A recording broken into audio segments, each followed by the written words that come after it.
এই রান্নাটা আমাদের বাড়িতে অনেকবারই হয়েছে।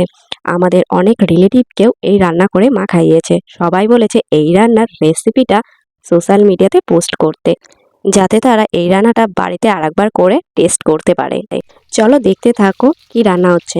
তো সবার প্রথমে দিয়ে দিল পটলগুলো কিন্তু আস্তই আছে, কিন্তু মাঝখান দিয়ে একটু করে কাটা আছে। কাটা না থাকলে তো ভেতরে ভাজা হবে না, আর ভাজা না হলে পারে খেতেও ভালো লাগবে না। তো এবার দিয়ে দিল লবণ আর একটু হলুদ গুঁড়ো। এবার ভালো করে ভেজে নেবে। আর এই রান্নাটা কিন্তু নিরামিষ, তোমরাও বাড়িতে একবার ট্রাই করে দেখতে পারো। এটা টেস্ট কিন্তু খুবই ভালো। মাঝে মাঝে আমাদের বাড়িতে এটা রান্না করে, আর আমার বোন পটল খেতে খুবই ভালোবাসে, ওর জন্য মাও মাঝে মাঝে এটা রান্না করে।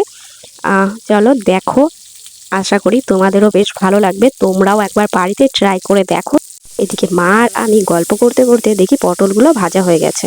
তো এদিকে মা পটলগুলো নামিয়ে নিচ্ছে। এই রান্নার রেসিপিটা আমি কখনোই রান্নাঘরে গিয়ে দেখতে যাইনি, কিন্তু খেয়েছি অনেকবারই। তো আমার রিলেটিভদের রিকোয়েস্টে এই ভিডিওটা করছি, চলো সাথে তোমাদেরকেও দেখাচ্ছি। পটলগুলো কিন্তু অনেকটা তেল দিয়ে ভাজতে হবে, দেখতেই পারছো পটলগুলো ভাজার পরে অনেকটা তেল আছে, তো সেই তেলেই রান্নাটা হবে। তো এখন দিয়ে দিল শুকনো লঙ্কার গুঁড়ো, আর এইদিকে দিয়ে দিল জিরে। তো এই দুটো একটু হালকা ভেজে নেবে। ভাজার পরে এবার দিয়ে দেবে আদা, জিরে, লঙ্কা, ধনে একসঙ্গে বেটে নিয়েছে। এবার ভালো করে মশলাটা ভেজে নেবে। আর যেহেতু এর মধ্যে আদা আছে, অনেকেই আদার গন্ধটা সহ্য করতে পারে না, তো যার জন্য ভালো করে এটা ভেজে নিতে হবে, না হলে কিন্তু আদার গন্ধ লাগবে, আর আদার গন্ধ আসলে পরে খেতেও ভালো লাগবে না। এখানে আমি মাকে বলছিলাম যে যে কোনো রান্না করতে গেলেই তো মশলাটা ভালো করে ভেজে নিতে হয়। মা এখানে বলছিল এই রান্নাটা তো বেশি মশলা দিইনি, তাই আদার গন্ধ লাগবে জন্য ভালো করে ভাজতে হবে। মা আর আমি গল্প করতে করতে এদিকে মায়ের মশলা ভাজাটা কমপ্লিট হয়ে গেছে। তো এবার দিয়ে দিল জল, আর জলটা কিন্তু একদমই অল্প দিতে হবে।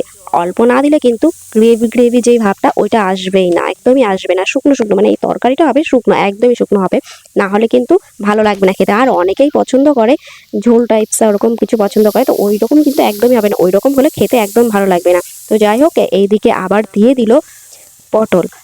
এবার এটা ভালো করে ফুটিয়ে নেবে। ও হ্যাঁ, অবশ্যই লবণ হলুদটা দিয়ে দেবে, আমার তো একদমই মনে ছিল না। যাই হোক, এই যে মা কিন্তু দিয়ে দিল লবণ আর হলুদটা।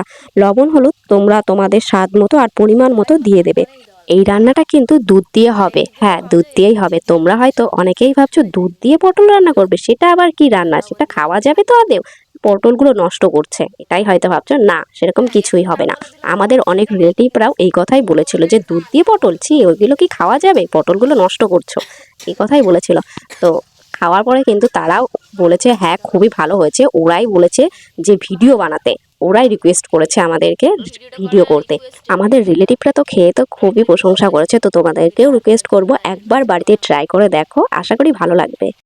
এবার দিয়ে দেবে দুধ, আর এদিকে বাদাম বাটা একসাথে মিক্সড করে রেখেছে, এবার এটা কড়াইতে দিয়ে দেবে। আর তোমরা দেখতেই পাচ্ছ কিন্তু জলটা কিন্তু অনেকটা শুকিয়ে গেছে। তো এবার মা এটা দিয়ে দিল, দিয়ে দেওয়ার পরে কিছুক্ষণ নাড়াচাড়া করবে, নাড়াচাড়া করে গরম মশলাটা দিয়ে নামিয়ে নেবে।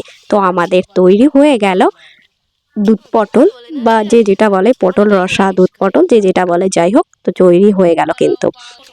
এখানে আমি মাকে বলছিলাম মা একটু রান্নাটার নামটা বলে দাও, মা এখানে বলছে আমি কি বলবো, তুই বল সব, তুই পরে ভয়েসটা দিয়ে দিস। আর এখানে গরম মশলাটা দিয়ে দিল, গরম মশলাটা দেওয়ার পরে এবার নামিয়ে নেবে। আর এদিকে দেখো গ্রেভিটা তোমরা ভালো করে খেয়াল করো, অনেকটা গাঢ় হয়ে গেছে, মানে একদমই শুকিয়ে গেছে কিন্তু। এবার নামিয়ে নেবে, নামিয়ে নিলে রেডি আমাদের দুধ পটল বা পটল রসা। আমাদের কিন্তু খেতে বেশ ভালোই লাগে। আর তোমরা অবশ্যই কমেন্টে জানিয়ে যেও ভিডিওটা কেমন লাগলো। তোমরা বাড়িতে একবার ট্রাই করে দেখো, তোমাদেরও বেশ ভালোই লাগবে খেতে। তো ভিডিওটা আর বেশি বড় করবো না, তোমরা যদি এই ভিডিওটাতে ভালো রেসপন্স দাও তাহলে এই রকম ভিডিও নিয়ে আবারও আসবো। ভিডিওটি লাইক, কমেন্ট, শেয়ার আর চ্যানেলটা সাবস্ক্রাইব করে নেবে। চলো টাটা।